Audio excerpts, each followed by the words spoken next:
2-3 mengorak langkah, harap sampai ke destinasi. Hijrah bermula di kota Mekah setelah seruan dari Ilahi. Assalamualaikum warahmatullahi ta'ala wabarakatuh. Bismillahirrahmanirrahim. Alhamdulillahi wa kafa. Wassalatu wassalamu ala hadis syurafa wa ala alihi wa sahbihi wa wafa. Amma ba'd. Dakwahnya baginda Rasulullah sallallahu alaihi wa alihi wasallam selama 23 tahun. 13 tahun di kota Mekah, kemudian 10 tahun di kota Madinah. Kisah hijrah adalah peristiwa yang sangat penting bagi umat Islam. Bermulanya 3 tahun dengan dakwah secara sembunyi-sembunyian, kemudian secara terang-terangan selama 10 tahun. Berbagai rintangan, cabaran dan ujian diharungi baginda Rasulullah sallallahu alaihi wa alihi wasallam. Namun janji Allah itu pasti dalam menzahirkan agama Islam dan memuliakan baginda Rasulullah sallallahu alaihi wa alihi wasallam. Detik-detik permulaan kisah hijrah ini dapat kita ambil dan kita lihat di dalam peristiwa Aqabah yang berlaku pada tahun ke-11 selepas kenabian, kemudian tahun ke-12 setelah kenabian, kemudian tahun ke-13 setelah kenabian baginda Rasulullah sallallahu alaihi wa alihi wasallam.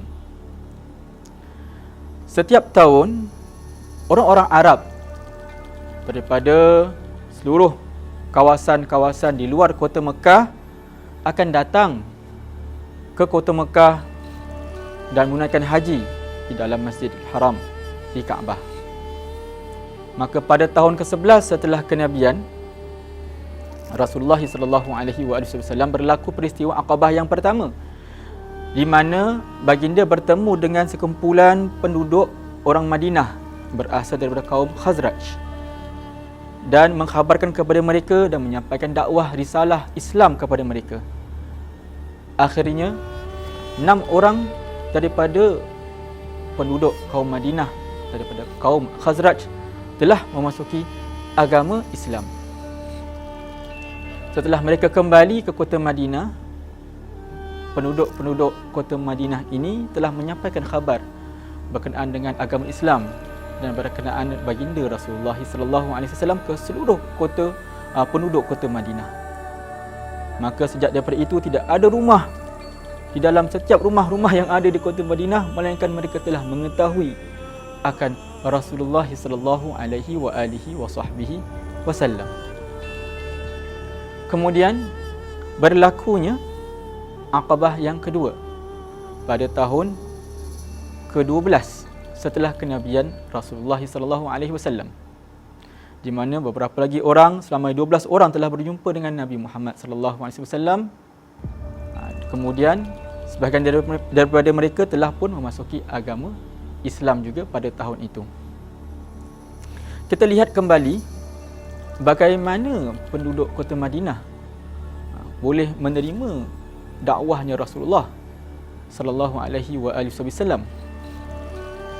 Kita lihat sejarah di kota Madinah itu ada orang-orang Yahudi yang tinggal di sana, yang mereka setelah lama bersama-sama tinggal dengan kaum Aus dan Khazraj pernah mengkhabarkan kepada orang-orang Madinah berkenaan dengan Nabi yang akan muncul di akhir zaman, yang akan mereka ikuti dan mereka memperjuangkan bersama-sama dakwah dan risalah Nabi tersebut.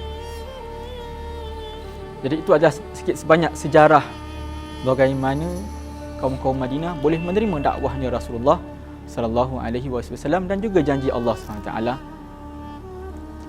Setelah berlakunya Aqabah yang kedua, penduduk-penduduk kota Madinah telah berkumpul dan mengutuskan surat kepada baginda Rasulullah sallallahu alaihi wasallam di kota Mekah, menginginkan seseorang yang dapat mengajarkan mereka tentang Al-Quran.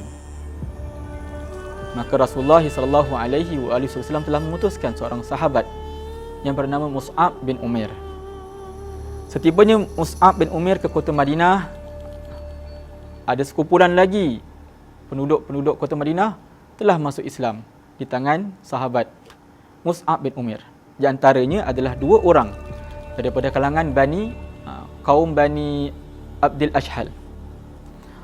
Kaum Bani Abdul Ashhal ni ada 2 orang yang bernama Usamah bin Mu'adh dan juga Usaid bin Khudir. Dengan Islamnya kedua orang ini daripada kaum Bani Abdul Ashhal, maka telah masuk Islamlah keseluruhannya kaum tersebut, lelaki dan wanitanya, kecuali ada 1 orang. Ini kita ceritakan sedikit kisah menarik berkenaan dengan orang tersebut. Kerana orang ini yang bernama Amr bin Thabit bin Waqsh tidak masuk Islam kecuali sehinggalah pada peperangan Uhud. Pada peperangan Uhud berlaku, maka pemuda ini Amr bin Thabit masuk Islam, kemudian keluar berjuang di dalam peperangan Uhud, lalu mati syahid tanpa melakukan ibadah solat sama sekali dalam kehidupan beliau. Maka setelah dikhabarkan oleh baginda Rasulullah SAW akan syahidnya beliau, Amr bin Thabit ini, maka Rasulullah mengatakan dia adalah di kalangan ahli syurga. Masya Allah. Maka kita lihat balik kepada peristiwa hijrah. Pada tahun ke-12 juga setelah kenabian, berlakunya Isra' dan Mi'raj Rasulullah SAW yang masyhur dan kita ketahui. Di dalam peristiwa Mi'raj, ada satu masa itu di mana Malaikat Jibril AS telah menunjukkan kepada Rasulullah akan sebuah kawasan yang dipenuhi dengan pohon-pohon kurma. Apabila ditanya oleh baginda Rasulullah, apakah kawasan tersebut, kota tersebut? Maka Malaikat Jibril mengatakan, itulah kota Yathrib, nama kota Madinah yang dahulu. Itulah kota Yathrib, yang di mana akan menjadi tempat penghijrahannya umat Islam pada satu masa nanti. Bila kita masuk kepada Aqabah yang ketiga, yang berlaku pada tahun 13 setelah kenabiannya baginda Rasulullah SAW, telah berjumpa kepada Rasulullah penduduk kota Madinah seramai 70 orang lelaki dan 2 orang wanita yang telah berbaiat dengan Rasulullah SAW. Setelah mereka pulang ke kota Madinah, maka barulah Rasulullah SAW telah mengkhabarkan kepada penduduk Islam di kota Mekah berkenaan dengan seruan daripada Allah Subhanahu Wa Taala dengan sabdanya Rasulullah, laqad ukhbirtu bidari hijratikum wa hiya Yathrib. Telah sampai kepada aku berita daripada malaikat Jibril, daripada Allah Subhanahu Wa Taala melalui malaikat Jibril akan tempat penghijrahan kamu, iaitu ke kota Yathrib. Maka dari situ bermulalah sedikit demi sedikit penduduk kota Mekah yang beragama Islam berhijrah ke kota Madinah, secara sembunyi-sembunyian kebanyakannya. Namun ada juga seorang sahabat yang berani yang berhijrah secara terang-terangan, yang kita ketahui adalah Sayyidina Umar bin Al-Khattab radhiyallahu anhu. Di mana sewaktu beliau ingin melakukan hijrah ke kota Madinah, beliau ke Kaabah dan di tengah-tengah Kaabah memberitahu dan mengiklankan dan mengisytiharkan bahawasanya beliau akan berangkat ke kota Madinah. Maka di antara sahabat juga yang ingin melakukan penghijrahan tidak lain tidak bukan adalah Sayyidina Abu Bakar Siddiq radhiyallahu anhu, yang berjumpa dengan Rasulullah dan menyatakan hasrat beliau untuk berhijrah ke kota Madinah. Namun Rasulullah sallallahu alaihi wasallam mengatakan kepada Sayyidina Abu Bakar Siddiq untuk tunggu dahulu, biarlah aku mendapat izin daripada Allah Subhanahu Wa Taala untuk aku juga berhijrah ke kota Madinah.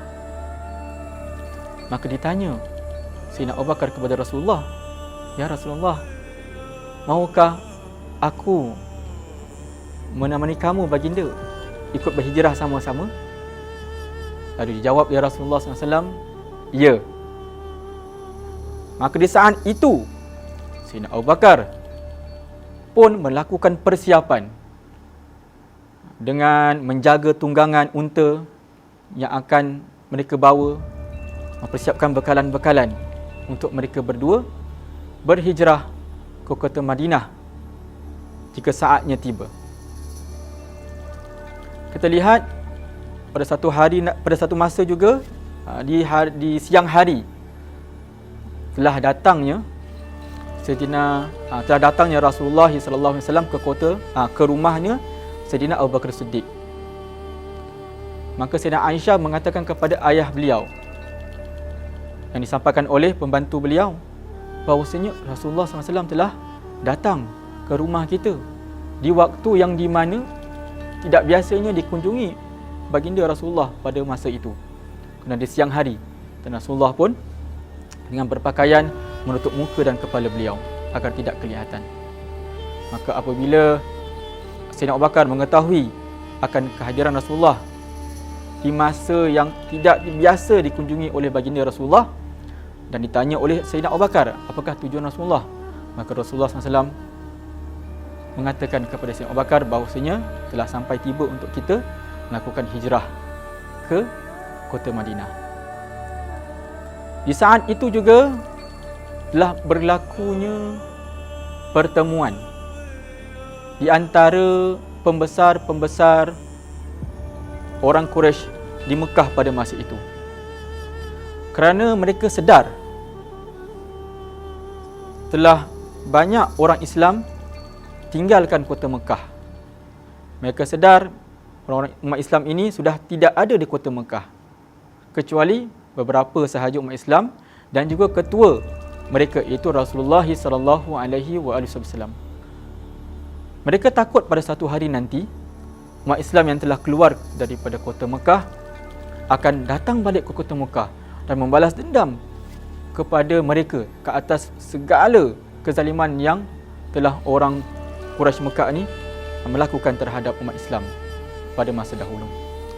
Maka mereka pun berbincang di kawasan di rumah yang dinamakan Darun Nadwah, yang di mana pembesar-pembesar setiap ketua-ketua kabilah kaum Quraisy berada pada waktu itu.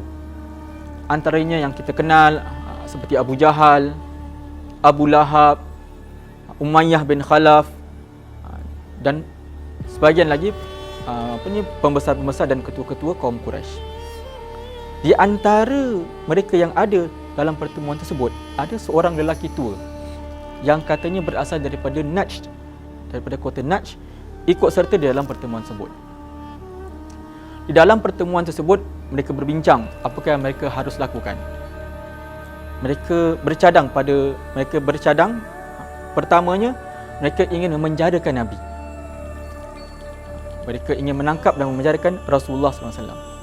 Maka orang tua tadi yang daripada Najd mengatakan, ini cadangan yang kurang tepat, kerana mungkin kalau kita penjarakan Nabi, keluarga Nabi daripada Bani Hashim akan membebaskan baginda. Maka datanglah cadangan yang kedua, kita usir Nabi dari kota Mekah. Maka orang tua tadi juga menjawab, memberikan respon beliau, ini pun cadangan kurang tepat. Sebab kalau kita usir Rasulullah daripada kota Mekah, pada satu hari nanti Rasulullah pun akan datang dengan umat Islam yang lain ke kota Mekah dan menuntut balas akan segala kezaliman yang berlaku ke atas mereka pada masa dahulu.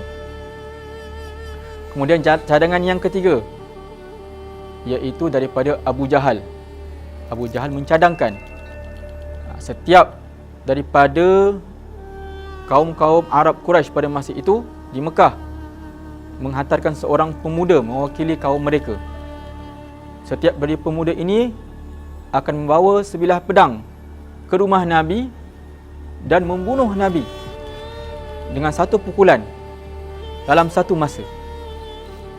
Maka dengan ini, keluarga Nabi daripada Bani Hashim tidak boleh membuat tuntutan terhadap mana-mana jua kaum Arab Quraisy pada masa itu, dan mungkin hanya dapat menerima ganti rugi sahaja daripada mereka.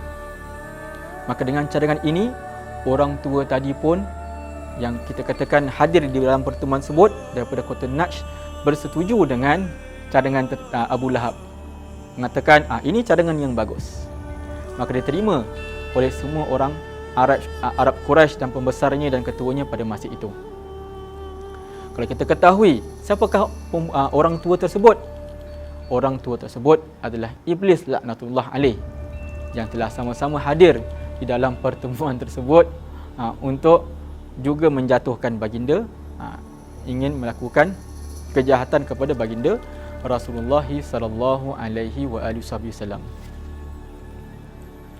Kita kembali kepada peristiwa yang terakhir sebelum berlakunya hijrah, di mana pemuda-pemuda tersebut telah pun bersedia di rumah Nabi Muhammad sallallahu alaihi wasallam ingin membunuh Nabi. Rasulullah sallallahu alaihi wasallam telah pun mengetahui akan tujuan mereka.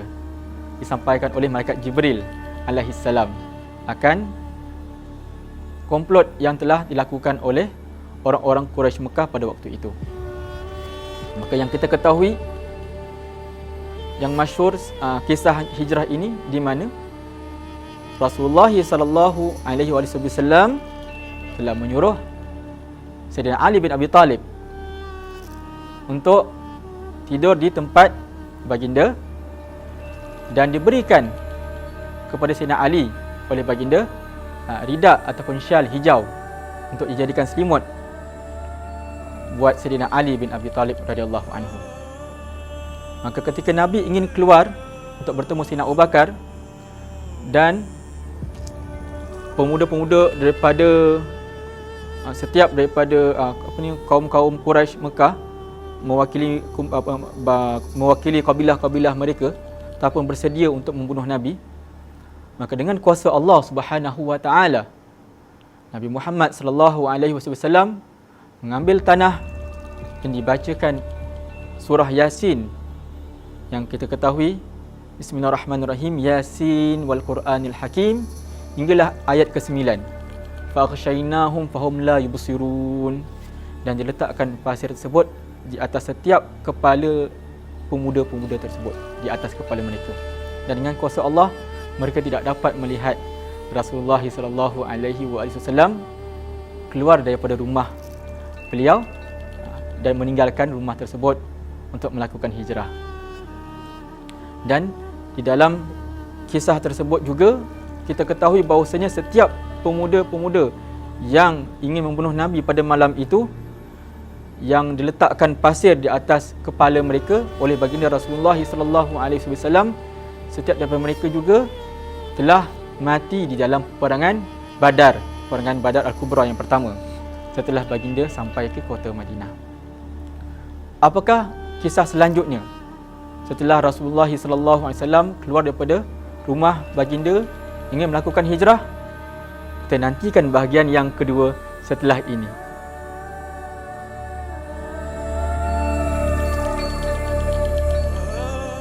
Alhamdulillah, wassalatu wassalamu ala Rasulillah wa ala alihi wa sahbihi wa man wala. Alhamdulillah, giliran saya pula pada waktu ini untuk menyambung kisah ataupun sirah Nabi Muhammad hijrah baginda sallallahu alaihi wasallam. Makanya sambungannya adalah Rasulullah sallallahu alaihi wasallam pun telah meninggalkan rumahnya tadi.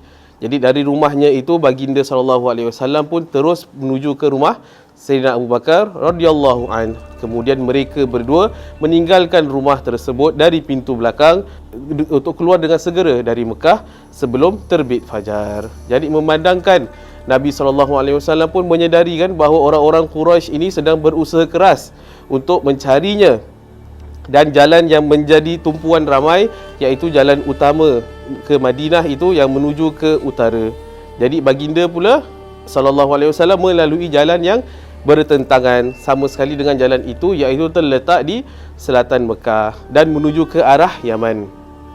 Jadi baginda SAW pun merentasi jalan ini sejauh 5 batu sehingga sampai ke sebuah bukit yang dikenali sebagai Jabal Tur. Jadi bukit ini ataupun jabal ini agak tinggi dengan batu-batunya yang keras serta laluannya yang sukar untuk didaki, sehinggakan baginda SAW melecet kakinya. Lalu apa yang dilakukan Abu Bakar itu? Abu Bakar radhiyallahu an memapah baginda dengan bersusah payah hinggalah akhirnya sampai mereka ke sebuah gua di puncak bukit tersebut yang kita pun kenali, iaitu Gua Thur. Jadi setelah mereka sampai ke gua itu, Abu Bakar radhiyallahu an berkata kepada Rasulullah SAW, "Demi Allah, jangan engkau masuk ke dalamnya, iaitu dalam gua tersebut, melainkan aku masuk terlebih dahulu. Kalau ada apa-apa bahaya, maka biar aku yang kena, asalkan jangan kamu." Jadi ini adalah permulaan kita lihat pengorbanan Abu Bakar radhiyallahu an. Abu Bakar radhiyallahu an pun menguis-nguis kakinya di dalam gua tersebut mencari kalau ada binatang, dan didapatinya di dalamnya ada sebuah lubang, lalu dikoyakkan daripada kainnya itu untuk menutup lubangnya, dan didapatinya juga ada 2 lubang lagi dalam gua tersebut. Lalu apa yang dilakukan Sayyidina Abu Bakar itu? Sayyidina Abu Bakar radhiyallahu an tekapkan kakinya ke lubang tersebut, maksudnya duduk lalu dapat coverlah lubangnya itu. Kemudian dipanggilnya Rasulullah SAW untuk masuk. Jadi Rasulullah pun masuk, kemudian meletakkan kepalanya ke pangkuan Abu Bakar untuk rehat, lalu tertidur. Tiba-tiba kaki Abu Bakar itu disengat oleh binatang yang berbisa dari lubang yang ditutup tadilah. Namun ditahan kesakitannya tanpa bergerak kerana tidak mahu Rasulullah SAW terjaga, sehinggakan air matanya mengalir dan menitis di atas wajah Rasulullah SAW. Lalu Rasulullah berkata, "Apa kena dengan kamu, wahai Abu Bakar?" Jawabnya, "Aku disengat." Lalu Rasulullah pun meludah ke tempat sengatan itu, lantas hilanglah kesakitan yang dirasainya. Subhanallah. Jadi Rasulullah dan Abu Bakar itu berada dalam gua tersebut selama 3 hari. Dan daripada pertolongan anak kepada Abu Bakar radhiyallahu an, iaitu Abdullah bin Abu Bakar, dia juga bermalam berdekatan dengan gua tersebutlah. Jadi beliau adalah seorang anak muda yang mahir dan pintar. Jadi waktu paginya itu, Abdullah bin Abu Bakar ini pulang kembali ke Mekah untuk bersama orang-orang Quraisy untuk mengintip-intip ada sebarang perbualan ataupun perancangan terhadap Rasulullah, dan kongsi bersama ayahnya dan Rasulullah ketika dia pulang ke gua tersebut ketika malam telah jauh gelap. Juga di situ Amir bin Fuhairah, hamba Abu Bakar radhiyallahu an ini, mengembala kambing ternakannya di kawasan bukit tersebut. Beliau menghalau kambing ternakannya ke tempat mereka bersembunyi, lalu di situ dia membekalkan susu perahan kambingnya kepada mereka. Begitulah yang dilakukannya setiap malam dalam tempoh 3 malam tersebut. Jadi Amir bin Fuhairah ini membawa kambing-kambingnya mengikuti jejak yang dilalui oleh Abdullah bin Abu Bakar apabila dia pergi ke Mekah, supaya kesan jejak tapak kakinya hilang. Sementara itu pula di Mekah, orang-orang Quraisy semakin menggilalah untuk mencari Rasulullah SAW. Sebab apa? Mereka marah Rasulullah itu terlepas dari genggaman mereka di malam pengepungan tersebut, sehinggakan mereka dikatakan memukul Ali bin Abi Talib dan diheret ke Kaabah dan ditahannya di situ. Setelah tidak berjaya mendapat sebarang maklumat dari Sayyidina Ali, mereka pula pergi ke rumah Sayyidina Abu Bakar, lalu mengetuk pintunya dan bertanya akan di mana lokasi Abu Bakar pada waktu tersebut. Jadi anaknya yang bernama Asma berkata dia tidak tahu tentang lokasi ataupun tempat ayahnya itu, lalu ditempeling pipinya. Jadi orang-orang Quraisy pun mengambil keputusan untuk menggunakan apa cara sahaja asalkan Nabi Muhammad dan Sayyidina Abu Bakar ini ditangkap. Semua jalan keluar ke Mekah ditutup oleh pengawal bersenjata. Mereka juga menjanjikan hadiah yang lumayan kepada siapa yang dapat membawa kedua mereka kepada pihak Quraisy, sama ada hidup ataupun mati. Jadi dengan tawaran tersebut, pastilah ramai pahlawan yang berkuda, yang berjalan kaki dan para pencari berusaha menjejaki mereka berdua itu. Sehinggakan para pemburu tersebut ada yang telah sampai ke pintu gua tempat persembunyian Nabi SAW. Akan tetapi Allah yang Maha Kuasa Subhanallah melakukan segala perkara yang telah ditetapkannya. Diriwayatkan hadis dari Abu Bakar radhiyallahu an, katanya, aku bersama Nabi SAW dalam gua tersebut. Apabila aku mengangkat kepala, tampaklah olehku kaki kaum Quraisy.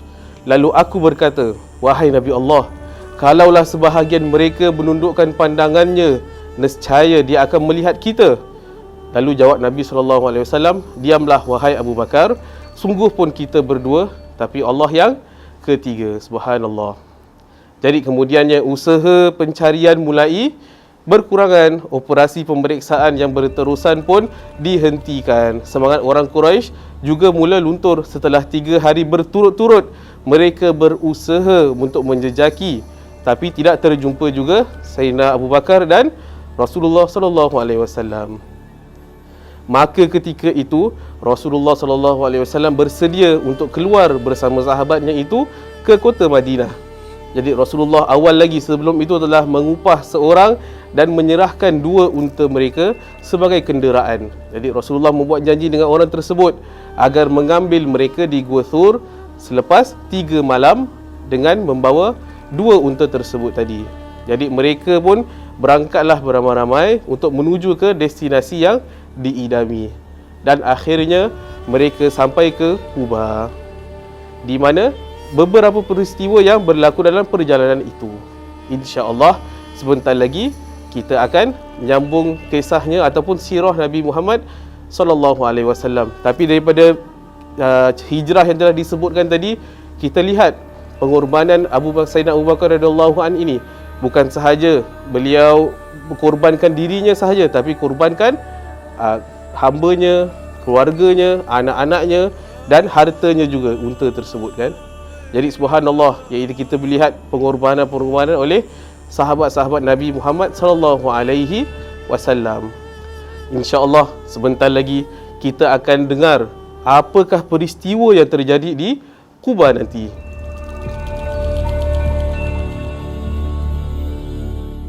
Alhamdulillah wa kafa wa salamun ala ibadilladzina istafa wa ba'du. Saya sambung kisah hijrah yang diceritakan daripada sahabat saya Ustaz Muhammad Safwan. Pada hari Isnin, tanggal 8 Rabiul Awal, 14 tahun kenabian, yakni tahun pertama hijrah Rasulullah SAW, bersamaan dengan 21 September 622 Masihi, Rasulullah SAW telah sampai di Quba, yakni pinggiran di Madinah. Orang Ansar, bila mana mereka mendengar Rasulullah SAW telah berangkat dari kota Mekah menuju Madinah, orang-orang Ansar ni setiap hari, setiap pagi mereka akan keluar daripada rumah mereka, pergi ke tanah lapang untuk menyambut, menunggu dan untuk menyambut kedatangan Nabi Muhammad SAW. Dan apabila panas semakin terik, mereka akan pulang. Itulah setiap hari yang mereka lakukan. Pada satu hari, setelah mereka pulang dan Rasulullah SAW belum sampai lagi, seorang Yahudi, dia panjat tembok kepunyaan dia untuk melakukan tugas. Dan tiba-tiba lihat daripada jauh, ada orang datang dan berpakaian putih, sesekali terlindung dengan fata morgana. Maka apabila diperhatikan, beliau mengenal inilah Nabi Muhammad, kerana orang-orang Yahudi ini mengenal susuk Nabi Muhammad seperti mana mereka mengenali anak-anak mereka. Dengan tidak dapat menahan perasaannya, dengan nada yang kuat dia melaungkan, wahai orang-orang Arab, inilah datuk kamu yang kamu nanti-nantikan. Maka kedengaran riuh rendahlah penduduk Madinah. Mereka bergegas keluar daripada rumah-rumah mereka untuk datang. Mereka pergi ke kampung Bani Amr bin Auf untuk menyambut kedatangan Nabi SAW. Mereka rasa gembira. Mereka memuji Allah Subhanahu Wa Taala. Mereka mengagungkan Allah Subhanahu Wa Taala, bertahmid, bertakbir, bertakdis, mengagungkan Allah Subhanahu Wa Taala. Dan mereka berpusu-pusu, ramai-ramai datang untuk menyambut kedatangan Nabi Muhammad SAW. Semasa Rasulullah SAW di Quba, Nabi tinggal di sana lebih kurang 4 hari. Nabi singgah di rumah Kalsum bin Al-Hadam. Dalam riwayat lain mengatakan Sa'ad bin Khaisamah. Kedua-duanya sahabat Rasulullah SAW. Mereka telah masuk Islam sebelum Nabi SAW sampai lagi ke kota Madinah, di Quba maksudnya. Dan mereka telah bertemu, dalam riwayat mengatakan mereka telah bertemu dengan Nabi SAW ketika Bai'atul Aqabah yang kedua semasa di Mekah. Maka ketika di sana Rasulullah SAW telah membina Masjid Quba bersama dengan masyarakat sana, dan Nabi telah singsing lengannya untuk turun padang membina masjid sehingga berdebu baju baginda SAW dan juga berkeringat badannya. Dan setelah itu Nabi SAW telah laksanakan solat di Masjid Quba. Sayyidina Ali radhiyallahu an, ketika Nabi SAW tinggalkan kota Mekah, Sayyidina Ali telah menetap di kota Mekah selama 3 hari. Kerana antara tugasan lainnya, beliau memulangkan semula barangan-barangan yang disimpankan kepada Nabi SAW kepada empunya. Setelah 3 hari, beliau terus berhijrah meninggalkan kota Mekah dengan berjalan kaki. Dan akhirnya, beliau bertemu dengan Nabi SAW di Quba. Setelah hari yang keempat, yakni pada hari Jumaat, Isnin, Selasa, Rabu dan Khamis, Nabi di Quba. Hari Jumaatnya, Nabi SAW telah keluar daripada Quba dan menuju ke kota Madinah. Dalam perjalanan baginda telah singgah di perkampungan Bani Salim bin Amru untuk menunaikan solat Jumaat. Dan itulah solat yang pertama sekali Rasulullah SAW dirikan di dalam masjid. Nah, sekarang ini nama masjid, setelah itu nama masjid tersebut dinamakan Masjid Jum'ah. Ataupun sekarang kalau tuan-tuan pergi ke umrah ataupun pergi haji, akan ada biasanya ziarah ke Masjid Atiqah ataupun Masjid Al-Wadi. Di sana Nabi SAW solat lebih kurang bersama dengan jemaah yang lain 100 orang. Setelah selesai solat Jumaat, Nabi SAW terus berangkat ke kota Madinah. Penduduk Ansar dengan rasa gembira mereka menyambut kedatangan Rasulullah SAW. Mereka melaungkan nasyid yang kita biasa dengar, syair ataupun nasyid yang kita biasa dengar. Tala'al badru alaina min saniyatil wada' wajaba syukru alaina mad'a lillahi da' ayyuhal mab'utsu fina ji'ta bil amril muta' ji'ta syarraftal madinah marhaban ya khairada'. Ini antara lafaz yang kita masyhur yang kita bisa dengar.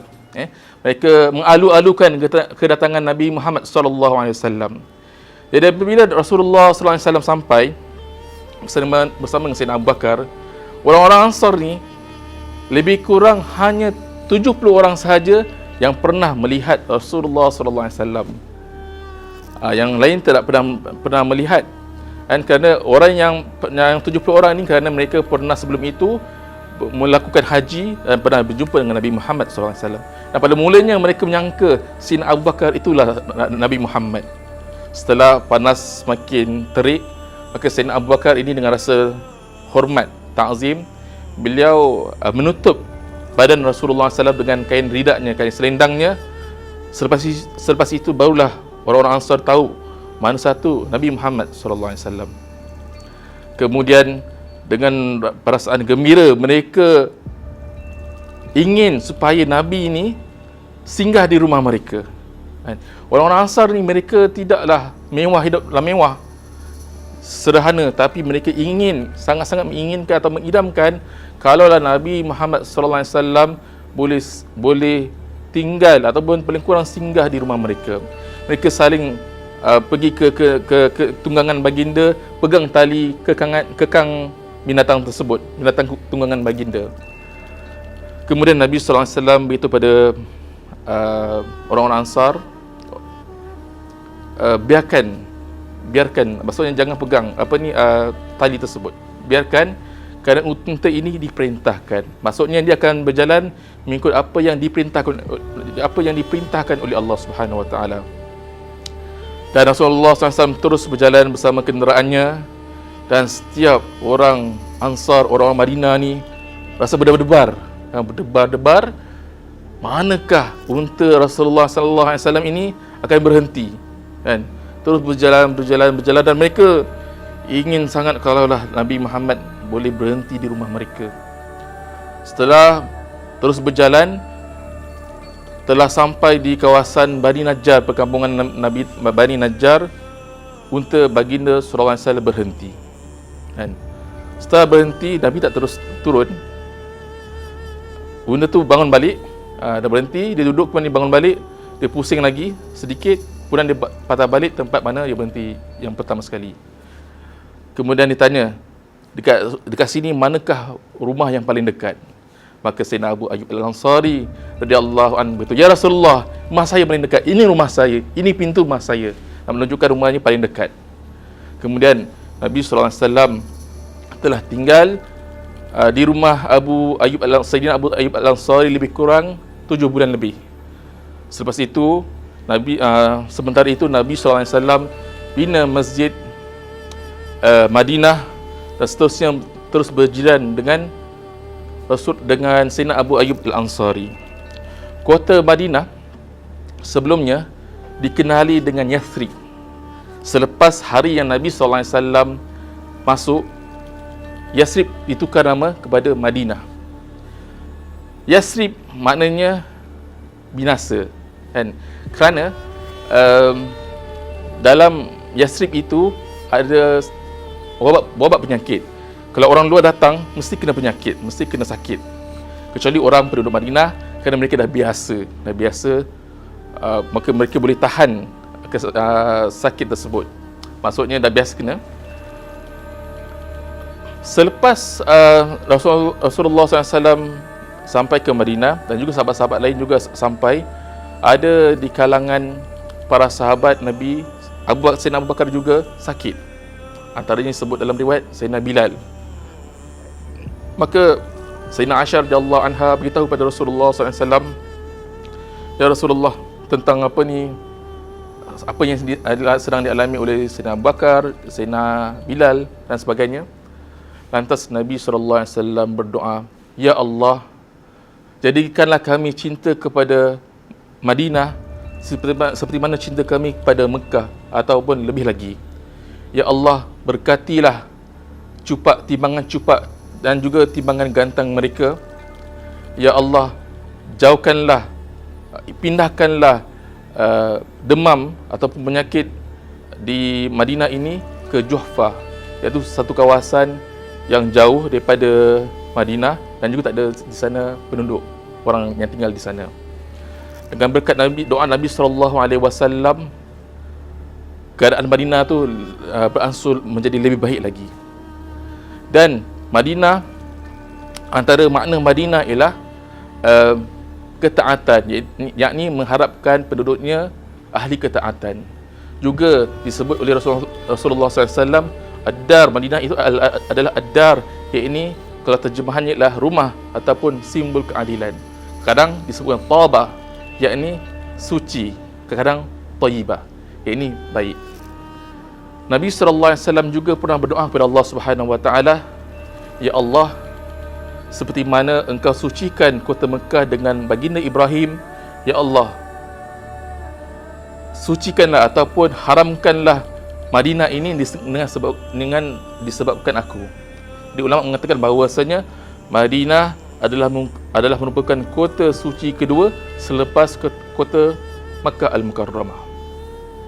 Sampai di sini tamatlah sudah satu episod kehidupan Rasulullah. Pelbagai dugaan di kota Mekah, Rasulullah berjuang menyampaikan risalah. Assalamualaikum warahmatullahi wabarakatuh.